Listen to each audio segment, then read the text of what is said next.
On behalf of Expert Village, I'm Lisbeth Muller, and today I will show you an Asian chicken dinner that's absolutely delicious. Still cooking it. It's gonna be delicious. Cooking the chicken here on high heat. Don't forget this is on high heat that you do this. All right. And I'm moving it around so everything can get coated and everything can get flavored up with the oyster and the soy sauce. Okay. I think I'm going to throw in my chili sauce now. My chili sauce. You can actually get like chili peppers, real chili peppers. They're green and real small. Cut them up thin and put them in there if you want the actual pepper itself.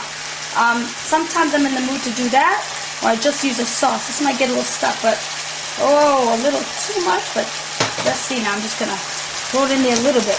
Not too hot. Oh, yes.